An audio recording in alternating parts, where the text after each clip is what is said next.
Enough is enough. উফ, একটা মানুষ কতবার স্নান করবে? এই তো যা স্নান করলাম, পরশুদিন হলো। প্রত্যেকটা জিনিসের একটা সীমা আছে, তাই স্নান করারও একটা সীমা থাকা দরকার। কোনো জিনিসের অতিরিক্ত ভালো নয়।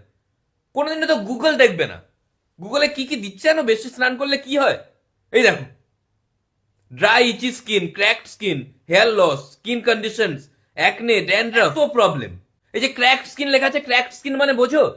কিছুদিন পরে চামড়াই থাকবে না। ছোটবেলা মেরে মেরে চামড়া তুলে দিত, আর এখন স্নান করিয়ে চামড়া তুলে দেওয়ার একটা পরিকল্পনা।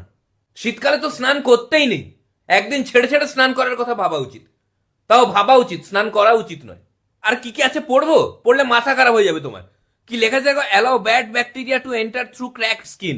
ব্যাড ব্যাকটেরিয়া ঢুকে যাবে, তাও যদি ভালো ব্যাকটেরিয়া হয় মানা যেত। যত রাজ্যের উল্টো পাল্টা ব্যাকটেরিয়া ঢুকিয়ে দেবে। ইন্টারনেটে পরিষ্কার লেখা আছে যে বেশি স্নান করলে স্কিনের প্রবলেম চলে আসে। আর আমার কাছে স্কিনটা অনেক বড় ব্যাপার। তোমাদের জন্য আমি স্কিনের সঙ্গে ছেলে খেলা করতে পারবো না। মাই skin is my skin, none of your skin. তো এখন কম ঠান্ডা বলে একদিন অন্তর অন্তর স্নান করার কথা ভেবেছি। একটু বেশি ঠান্ডা হলে তো অনির্দিষ্টকালের জন্য স্নান বন্ধ করে দেওয়ার একটা পরিকল্পনা আছে আমার। এটা কি লেখা আছে জানো? Reduce the ability of the immune system to do it's job.